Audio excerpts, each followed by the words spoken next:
I think I'm saying that we struggle all our lives to answer it. That it's the struggle that is important. That's what helps us to define our place in the universe.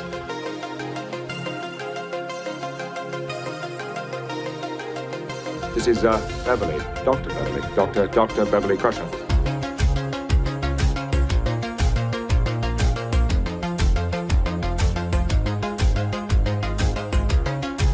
Look where we are. Here, all of us, in this moment. So let's do what we spent our entire lives learning to be great at.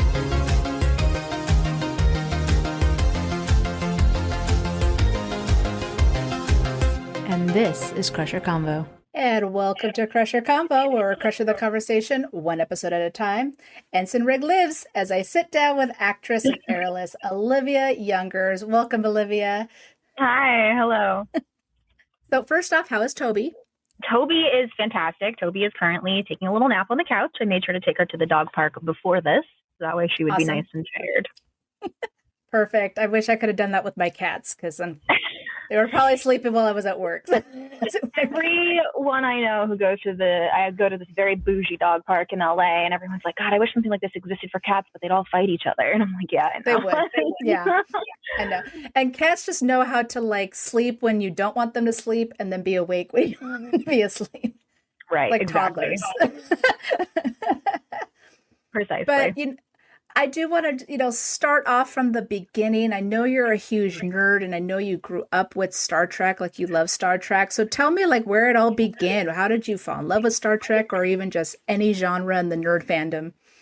I tell everyone the same thing, and it's true. It started in the womb. My mom watched Star Trek while she was pregnant with me. I mean, literally, I grew up with Star Trek on in my home. So it was kind of inevitable. There was no running away from it. Both my parents, I think, are nerdy in their own different, unique ways. And so there was no escaping. But I loved it too. I've always loved genre, sci-fi and fantasy both. And so I loved Star Trek. I loved Star Wars. I would watch them just over and over again on repeat. I also was allowed to watch things like The X-Files and Tales from the Crypt as a child, which probably accounts for some of my odd, strange inclinations. But That's fine. I don't know. I turned out fine, sort of. It's our own way of, we can handle things a certain way. I mean, it's fine. It's okay. So horror, sci-fi, fantasy, loved them all. Got really into, I loved reading as a kid too. And then I'm sure there were other things before that, but I distinctly remember in fourth grade picking up both The Hobbit and Fahrenheit 451. And I think those two books, they're classics, and I think they impact a lot of people early on. And they definitely also got to me. So I think that brought me into the written world of sci-fi. I'm sure I was reading other, like Goosebumps and whatever before those, but those two made quite an impression on me. And I know it was fourth grade for both. I do remember that, especially because I actually got into an argument with the librarian about being allowed to check out The Hobbit. So there was a whole thing. That's funny. I mean, it's a memory though, right? Because you're all like, I want this book, and you're going to give it to me. Yeah. If my parents say it's fine, it shouldn't matter. Right. I thought it was just slightly above the reading level of a fourth grader, and my mother very calmly and firmly told her not to set any limits on what I'm able to read. So it was, yeah. It's true. It's true. I started reading when I was 5. Like, it was one of those things where I'm like, I could read a whole, multi-chapter book at a very young age, and it just depended on what it was that I loved. Right. Yep. Like you, I credit my mom specifically. She was a huge Alien fan. So watching Alien and Star Wars, like that was the biggest thing, and comic books. And so, but I didn't grow up with Star Trek. That was one thing that wasn't in my home. When did you come to start watching Star Trek? Almost 4 years ago. Oh, dang. Okay. So fairly recently. I would not have expected that. I know. I tell people I dove in deep. It's all Gates' fault. Like, I love What series did you start with? Did you start with Next Gen? I did. Okay. Yeah. It's kind of like your first Doctor, right? Like your first crew is your family. No joke. Like, my husband, so this is the little backstory for me real fast. I mean, my listeners know this, but for you, my husband, huge Star Trek fan, loves Okay. Star Trek, Next Gen, that's his show. My husband and I have known each other since college. And so for 18 years, he's like, you got to watch the show. And I'm like, no, it's fine. Well, he was watching it. It caught my eye. It was O'Brien and Data. And I was like, this ain't bad. Took me 2.5 weeks to binge the whole show. Like, I got so into it and I loved it. And I was like, well, binging it again. Like, and now here I am. I think data is kind of a key to getting people into Star Trek who think they might not be in, because I did the same thing to my cousin as a kid. I actually was just talking to him about this recently, and it came up. We used to do this thing called Camp Grandma. We'd go to our grandmother's in Wisconsin for a couple weeks in the summer, and we were out there. There was a convention that Jerry Ryan was at, and I wanted to go so desperately. And my grandmother was like, you have to convince at least one of the other grandkids that they want to go. Like, we can't do something just for you. And so I sat my cousin down and put on Next Gen, and he loved Data. So I started finding all of the Data episodes and brainwashed him into wanting to go, even though Brent Spiner was not going to be at this random sci-fi convention in Milwaukee or wherever. And we were talking about this recently, and he had no clue. He was like, wait, I thought we went, because we had an uncle who has since passed, but who was very nerdy. And he was like, I thought Uncle Jeff wanted to go. I thought we went to that convention because Uncle Jeff wanted to go. I was like, no, we went because I wanted to go. Uncle Jeff was just the only one willing to take us. Yeah, you're like, it was all me. I take the credit. Me. I was the mastermind. He had no clue. It was hilarious. That's hilarious. I know, it's funny how like people are like, oh, it was Crusher that got you into it. I was like, actually, it was Data and O'Brien, because they were funny. There was just a certain, even though if it was serious moments, there was certain comic relief that I was like, that actually was kind of funny, especially O'Brien, right? Oh, yeah. When I binged it, it was like, I don't know, it was like 6 days in. I remember tweeting, I love Crusher with like a crying emoji, and like my life was over. And it was just because I felt represented. I was a single mom, career, my daughter was the same age as Wesley. Like, I totally got it, so. But funny you say about Data, because that's my husband's favorite character. Yeah. Gotta love Data. Gotta love Brent. He did a wonderful job. So what was your favorite, though? Was it Voyager? Was it TNG? I think folks who follow me know I'm very vocal about my love for Voyager. Voyager, I mean, Next Gen was definitely the first show I ever watched, because I think Next Gen and TOS were my mom's favorites. So those were always on reruns, whatever. But Voyager hit at precisely the right age, I think. And for me, I was very into like girl power. And so that was definitely the show that had, you had a female captain, you had a female chief engineer, you had female, like I always point out to people, because they don't think about it, the major villains on that series were also women. Like, it was women's rights and women's wrongs. And I fell so in love with Seven of Nine and Jerry Ryan. I think a lot of people, especially anyone who's somewhat neurodivergent in any way, shape, or form, find her character particularly relatable, right? Because she's, and I talk about this as the hallmark of that era of Star Trek. Every show had the character that was discovering what humanity was, and they were always kind of the key ingredient to each one of those shows working. Spock, Data, Odo, Seven of Nine, and the Doctor on Voyager. You had two. So I think those were all just so critical and opened so many doors for episodes and discussions and exploration. And plus she was hot. So like, what was there not to love? She was hot and brainy and awkward. Loved her. Perfect trio. Perfect combination. It was funny because my husband had only ever seen TNG. So when I started watching all the series, I saw DS9 and Voyager and all that. And he's like, well, I'll give him a shot. Loved Voyager. He loved it. He was like, where has this been all my life? I was like, this is on you. But you're welcome. Who loves Star Trek. Yeah, what the heck? I was like, I'm glad I got, you into other shows, and I got into Enterprise, so it's amazing how it just all connects. And it, like you said, they all have a story. I'm glad you mentioned Odo, because he's like the same with Data and Seven and all that in that group. But yeah, they all have their own place in the Star Trek universe, right? Yeah. So my next question, though, is how did you decide to get into acting? Like, did these shows and characters and stuff play a role in that for you to enter this world? Yeah, I mean, I credit Star Trek also with my entry into STEM, but certainly also my love of acting. And I say that because as a kid, I definitely really wanted to get into acting. And then I got really focused on science and math for a while. But I was always playing, pretend games on the playground, creating whole worlds, acting out scenes. And I would often act out Star Trek scenes because if there was a ladder, I was climbing it and I was pretending I was in a Jeffries tube. Like that's the one. Listen, I have to get back. I need another series to happen. I need to get cast, and I just want to crawl through a Jeffries tube. All right. I don't care if it's one episode. You red shirt me. I want to canonically, so much so that a friend of mine who's an author, Shannon McGuire, and she writes horror novels under the pen name Mira Grant. She wrote a character based off of me in one of her books, and she was in a ship and had her climbing through a ladder space. And I was like, oh, you gave me my Jeffries tube moment. Thank you so much. I read it and texted her. I was like, oh my God. You're like, you love me. Cut.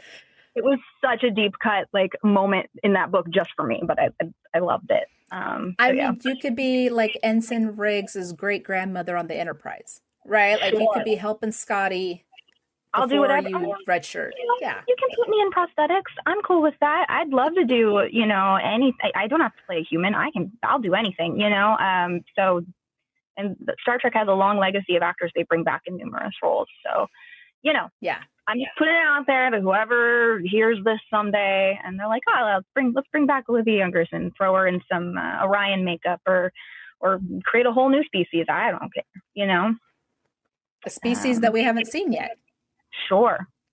Right. I mean, like you said, there's a lot out there that we haven't even seen on screen yet. Yeah. So here you are. You get into acting, and you get a role on Star Trek Picard. So, you get the part of Ensign Riggs. And so I want to go ahead and play a clip of your scene with Ed Speleers. Hey, look at me. Look at me. I'm going to be okay. All right? You know you've lost a bit of blood, but there's some good news. We got plenty. So you're going to be absolutely fine, I promise. Thank you. Okay? Yeah. Let's get you over this way.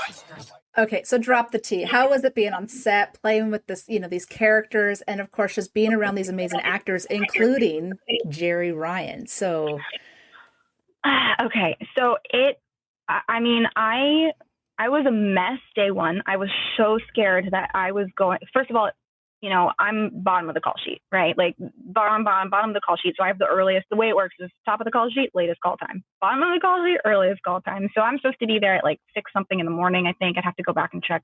It was before the sun was up, and I had been to set twice before for fittings, but those were during the day, and it was so dark, and they were shooting in Santa Clarita, and I live in Santa Monica, so that's like 2 hours. It's so far. It's very far for those of you who know LA.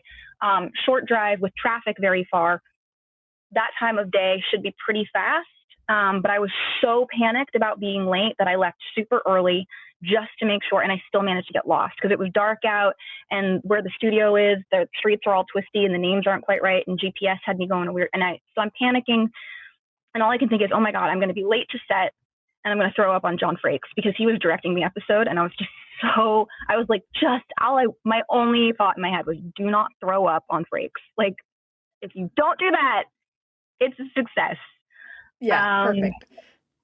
But I got to set, and everyone was lovely. I mean, I've been on a handful of sets at this point, and truly, I have never seen a group of people more happy to work on a show. Like everyone, set life is hard and it's grueling, especially for the folks that you don't see on screen. Like those are long days. They're not glamorous. They don't get to have their names up, in podcasts and stuff. And so and this was season 3 after already doing season 2, doing these seasons back to back through COVID. And for everyone to still be so happy to be there speaks very highly to just the camaraderie and the quality of folks running season 3. So that was really great. So I immediately just felt very at home. And it was still COVID. So, if you weren't filming, you were sitting sequestered, wearing masks and all of that, but it was still just so lovely. And yeah, Jerry came in at one point, and at this point, I Terry Metalis, I suspect, is who did it, or it was Frakes. But one of the two knew I was a Star Trek fan and that Seven was my favorite, and made sure to mention it to her. And so she comes over to where they have the actors like sitting in our little sequestered area. And she goes, "There's someone named Olivia here. I'm supposed to take a picture with her." And I just like slunk down into my chair because I was trying so hard to be a professional. I was not going to fangirl out and ask anyone to take photos with me, you know? So I explained to her and I was like, "Yeah, no, here's a picture of me as a kid at a convention with you." And she was like, "Oh my God, we have to take a photo." She was just so lovely. So it was not weird at all. I just, didn't want to be that person. But I mean, what's nice is that they allowed you to be that person, right? Yeah. Like they were totally cool about it. And that's the one thing that I've noticed with these actors, especially I've gone to STLV like 3 times now. I've seen them at FanX and stuff. And there is that camaraderie, even among the fans.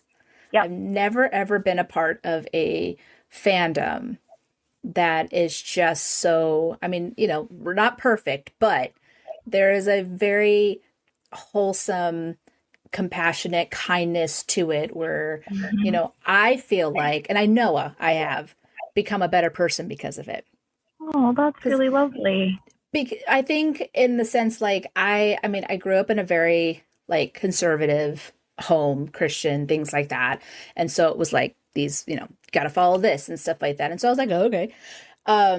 But I started thinking more outside the box and started talking to people and learning and everything. And so, I'm still a Christian. I still believe in God and have a faith, but it's like that kindness and that love and compassion and things like that is very important. And we need it right now. Right. And I think I've learned a lot, and I've made horrible mistakes, but, I want to try and not be that person that I was before. I want to be a better person, and that's why Beverly Crusher is such an important character for me, because I feel like she embodies those qualities that Star Trek represents. I love that so much. And but I hear that from so many people, but even like someone like you who has been on set, has worked with the actors and everything like that, you're still a fan. You still learned, like, they're, whether, like you said, whether it was Terry or Jonathan who are like, "Oh, she's a fan, go get her." Yeah, it was one of the two for sure. Like, right? So, and I could totally say, I'm going to say right now, I bet it was Jonathan. Like, it was one of the two. It also very well could have been Terry. So, like, I don't know, but close call. Those two are peas in a pod when it comes to antics, I think. Love it. The Frakes definitely will outdo anyone. Like, don't tell him he's on par with someone, because he will definitely, I think, try to outdo him. He's like, exactly. He'll be all like, "Wait a second, hold my beer." Yeah, hold my beer. Hold my ale. Hold my Romulan ale. Romulan ale, yeah. No, and I love that, and I love what you were saying, and I think you said something that I just think is interesting, and about how, like, you love Star Trek, but you're still a Christian, and I think a lot of folks don't realize I personally am not a very religious person, but I think it's very possible to reconcile science and religion, and I think Star Trek did some things with that were really interesting. There's an episode of Janeway, Sacred Ground, where it's kind of the opposite. Like, her religion is science. And that whole episode forces her to explore the idea of faith and open herself up to it a little bit. And you see at the end how she's kind of disappointed that they are able to explain everything that she experienced, because she opened her mind from her religion, which is science, to the idea of there being these things that she couldn't explain away. And I love that Star Trek can do that. So I love that it gave you a version of that too. That makes me really happy. No, yeah, absolutely. And that's a perfect example for it. Now, continuing with you as being as Ensign Riggs. Now, of course, we all say she's not dead. She's sleeping. Okay. Of course, I don't know what it said in the script, but I don't care. Now, I know, because I actually Terry had reached out and was like, "We might bring you back for a 3rd episode. How old are you?" Because they were dealing with the age thing for the Borg stuff. He was like, "How old are you? How old are we playing you on screen?" So I know it wasn't just him coming, although he has said on Twitter she's not dead. But there was that, and then it just never materialized. Stuff changes all the time. But they did reach out and ask about that, because they wanted to make sure that my age was correct on screen for whichever, was I going to be Borgified or not, and figuring out where they would fit me in if they were bringing me back and how that would work. And then it just didn't. So that is how I know definitively in the script I'm not supposed to be dead. But whatever. Perfect. Memory alpha can memory alpha all day. That's fine. It's fine. It's fine. We heard from Terry, and that's all that matters. My ban on the page has since been lifted. I think enough time has passed that I'm now able to edit my own page again. They locked me out of it for a while. It's pretty funny. They're like, no more for her. She's cut off. Yeah. Now, if Legacy does get greenlit, would you be like, I'm in? Yeah, I mean, I would be in a heartbeat. Again, these things, they shift so much. And so I don't know if I would be invited back or, whatnot. I'll be cheaper than a lot of other folks. So, like, why not? That's for dang sure. But, I would be in a heartbeat. If I got the call, yes, drop whatever I'm doing. I'm there.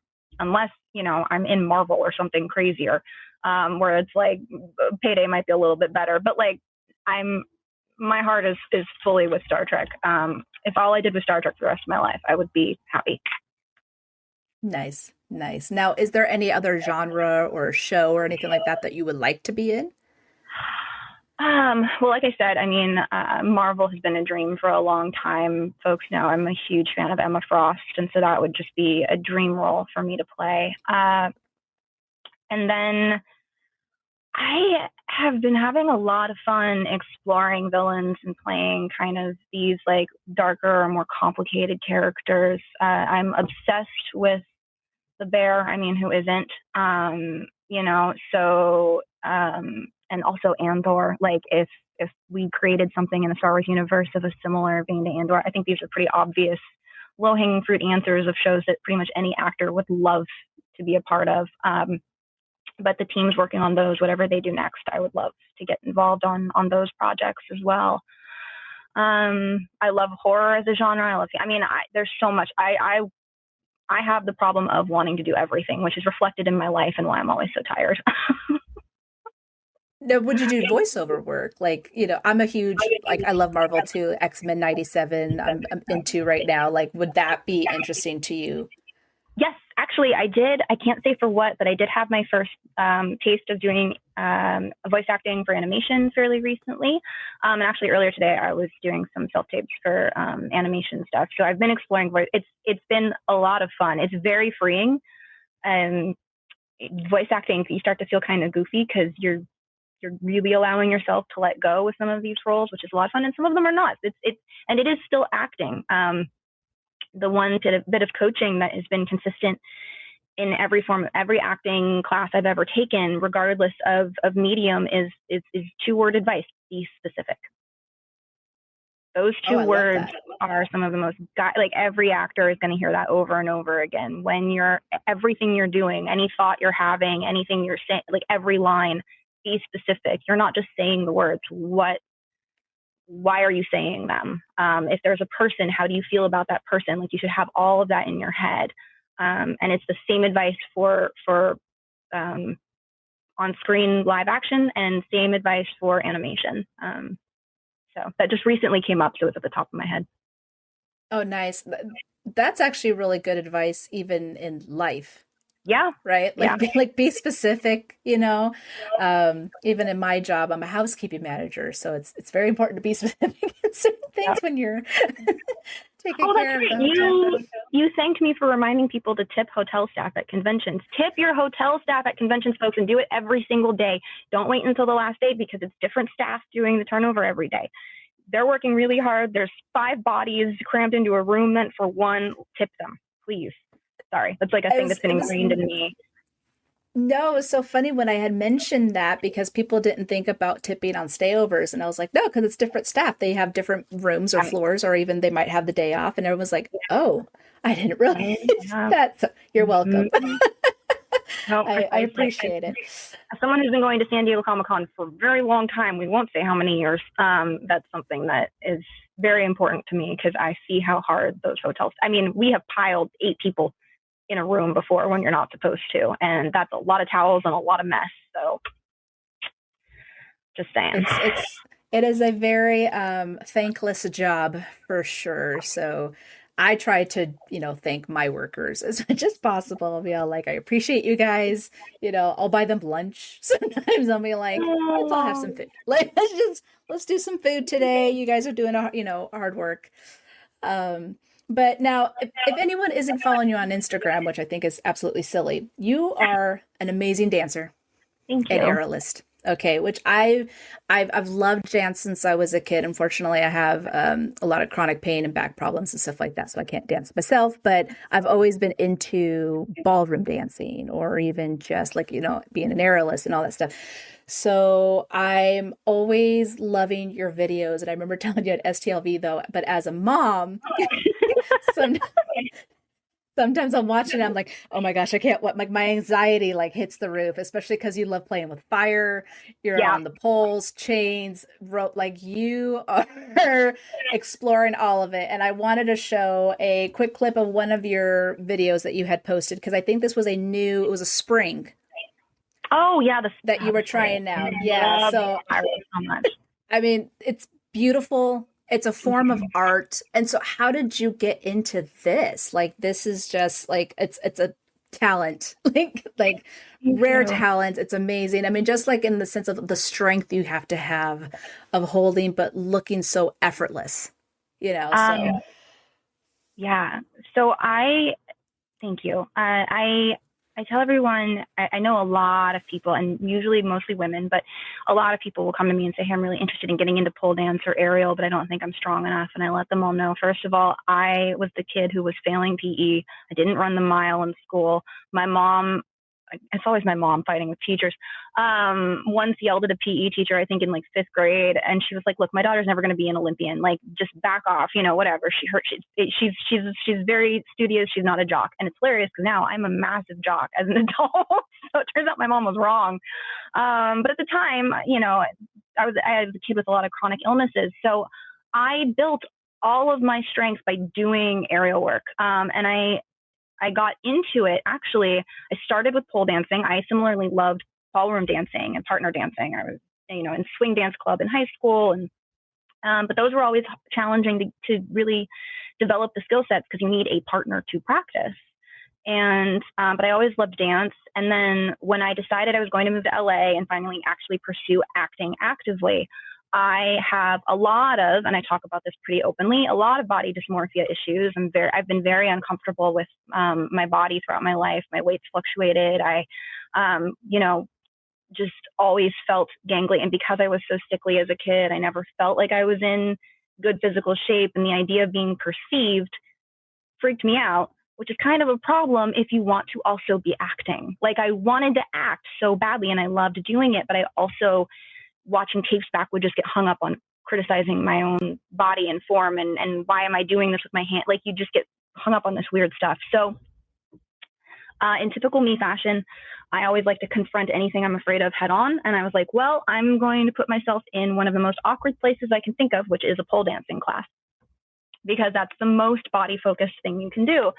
And I fell in love with it. Upper body strength, you know what I mean, with the arms and stuff. Like it's amazing. And you're dancing around in your skivvies with other people dancing in their skivvies. In intro classes, it's very giggly. Everyone's kind of like feeling awkward and figuring out like, oh gosh, oh, I can't believe I'm doing this. Oh, let me just, try. But I fell in love with it. And I fell in love with the community, especially. The pole dancing community, at least in Los Angeles, is so beautiful and full of so many interesting people. Amazingly, a lot of folks from STEM backgrounds too. Like for whatever reason, it's a lot of people who are former dancers, like ballet dancers who don't do ballet anymore, gymnasts who don't do gymnastics anymore, but miss having an outlet. And then a lot of folks in STEM seem to get interested in aerial arts too, I think, because there's a physics aspect to it that's so intriguing.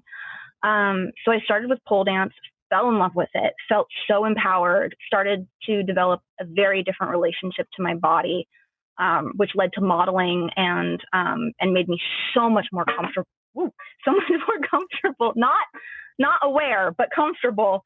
I knocked into a can. Sorry, guys. Water can sitting there. My house sometimes looks like signs. But yeah, and it taught me to be so much more comfortable. And once you start with one apparatus, you meet someone else. So a girlfriend of mine who I met through that community was like, hey, have you ever tried this one? And I was like, oh yeah, sure. Let me hop on your hoop. And then suddenly you've got 10 apparatuses in your garage. And that inevitably leads to playing with fire, because a lot of aerialists also overlap with that community. And now I just like to tell everyone, I fell in with circus folk. I don't know what to say, but I did. And I love it. That community is so uplifting, so supportive. We're all constantly looking out for each other, trying to help each other train, offering to teach each other tricks on different apparatuses. It's just been so rewarding and so freeing, and such a different way to express myself. I feel like I use dance and aerial work as an art form to connect with myself, and I like to use acting as a way to connect with the world. And they're two different aspects of me. So, sorry, That's I could a beautiful talk way of for an hour. No, that's totally fine. Like I said, it's a form of art that I don't think people realize. Like, okay, you go and tell pole dancing, right. People go a certain direction, right? But it is a physical, hard thing to do. Yep. And like I said, even just the spring that you were using, you looked like you were floating in air, but I know you're using every muscle that you probably didn't even realize you had in your body to do this, right? And so, and of course, like, Gates is a choreographer, and she's talked a lot about her dancing and tap dancing and stuff like that. I know. And so, are you a Labyrinth fan? Huh? Labyrinth, are you a fan of the movie Labyrinth? So, yes. And what's funny is it came out a year after I was born, so I only saw it because of my siblings. But like the movie never really got to me. The thing that I loved was the ballroom scene. Gates choreographed the movie, right? Yes. Yeah, which that's why I brought it up. That's where I was like, man, Gates was part of my childhood more than I realized. Right? A lot of Star Trek actors were. I know. And it's funny because I also grew up with soap operas. And so like, Jeannie Francis being in General Hospital, and I was like, Mary and Jonathan, there's another connection, And it was just amazing though. But I loved how she created that ballroom scene. And I remember just watching it over and over again, because it's memorized. Like dancing, you could watch it all day. You can see how it tells a story. And I think that's also something that you're showing. You're telling a story, no matter if it's horror or whatever. Like I think I think it was last year where you had a partner where one of you was the Boar Queen and the other one was Seven, right? Like we've done that show. There's a Star Trek burlesque show in Los Angeles every year. And now for the last 2 years, she and I have done a routine together with her as Seven of Nine and me as the Boar Queen, which is a lot of fun. Yeah. I mean, but like I said, it tells a story. You're telling their story, right? Yep. In a different form. I like to edit and make videos and stuff. So I like to tell a story of a character, whatever, with music. Yeah. So then it brings that out in a different aspect, the emotional part or the funny part, just depending on what song I use. Yeah. So, it all falls in the same thing. But I love how you found this outlet to really learn to love yourself, is basically what it was, right? You learn to love yourself through the art of dance. It really was. It helped me learn to love myself, to be less critical of myself, and to trust myself. If with acting, it's being specific maybe is a guiding principle in life. And with dance, it was a lot of learning, like, trust that you will catch yourself. Like, it just so much of stop worrying and let go. You are strong enough to do this. I often reflect on how much I do in dance reflects into real life. Also, I tend to do things the hardest pathway possible in my dancing quite often. I am often struggling with certain moves or something, and I'll go to a coach and they'll be like, well, you're doing it the hardest way possible. You're relying 100% on strength instead of these tricks that can make it easier on yourself. They're like, you're still accomplishing it, which is impressive, but like, girl, make it easier on yourself. You don't have to do it the hardest way. And I'm like, oh, damn, that hits a little deep. I totally get that. But that's like life, right? Because you want to prove to yourself you could do it even the hardest way possible, but we have to learn, like, we don't, smarter, not harder. Right? Make this micro adjustment, and then it doesn't have to be 100% upper body strength. Oh, dang. Okay. Shoot. Like, gosh darn it. I mean, but again, guys, Instagram flame, was it breathing fire? I was just all like, when I first saw you start doing that, I was like, oh my gosh, Olivia, I can't do this. I'm like, please be okay. It was cool. Like, it's amazing. But the first little second, I'm just like, oh my gosh, okay, she's all right. Okay, I can watch it. My DM for my D&D group has a similar reaction. Like, he doesn't mind putting us in terrifying imaginary situations. But whenever I'm like, hey, Philip, I'm going to show you something cool I did, he's always, oh God, okay, what is it now? He's always so afraid. And I have on one occasion, while pole dancing, hit my head, and I told him that, and he was like, see, I knew it was going to happen. I was like, but I didn't fall. And he was like, wait, what do you mean? I had gone to the top and done something so exciting, was celebrating so much that I forgot that there were beams, and I was rotating and I bonked my head on it. I was fine. It was a very minor little bonk. It was very funny. And he was like, that's not how I ever imagined that you would hit your head. And I'm like, yeah, I know. That's why it's great. So you're like, yeah, it was just, 10 feet off the ground and hit a beam that you can't even touch, right? Yeah. Now, are there other things, though, that you love to do that you're passionate about? I just heard that you're in D&D. Like, yes. Yeah. It's so funny because I feel like half Star Trek actors are, either, dungeon masters or just part of D&D. Listen, you give theater kids a chance to improv with each other in like really silly ways. Are you kidding me?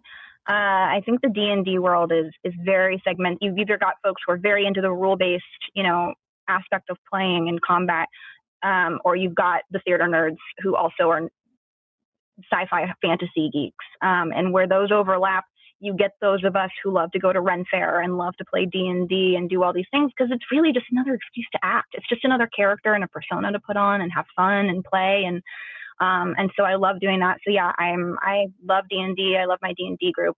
We play on Fridays. We actually stream on Twitch. So if you follow me on Instagram, I'll link to that stuff.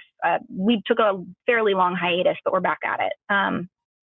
So we do that. We just wrapped a multi-year horror campaign that we were playing during the pandemic. It was so much fun. And I love, I do have some like less lethal hobbies. I like cooking and reading and hiking with my dog, very standard LA type activities. And I feel like that's all. Oh, and heels dancing too, which is a little bit tamer, but again, it's more dancing. What else have I been up to? I think those are the major things. Between all of that and a day job and acting, it's like I barely get to sleep. Archery. I was like, I know I have something else that's in the nerd realm. I do archery as well. Oh, of course you do. I would expect nothing less. Breathing fire. Is there going to be a fire and archery combination? Like, I'm waiting for that. I want to combine them all. What's crazy is and I also love ice skating, although that's the thing I think that comes the least naturally to me, but I do love it. And I did a little figure skating as a kid and I've been getting back into it. And I was like, I should figure out a way to combine, figure skating and aerials, and then rediscovered Disney on Ice, which I loved as a kid. They're bringing aerial work into Disney on Ice. I don't know if you know that or if you've ever watched one of those shows. But they incorporate aerial work now. Like the skaters will get lifted up into the air on hammock or silks or whatever. And they're not doing crazy tricks because they've got skates attached to their feet. Those are knives.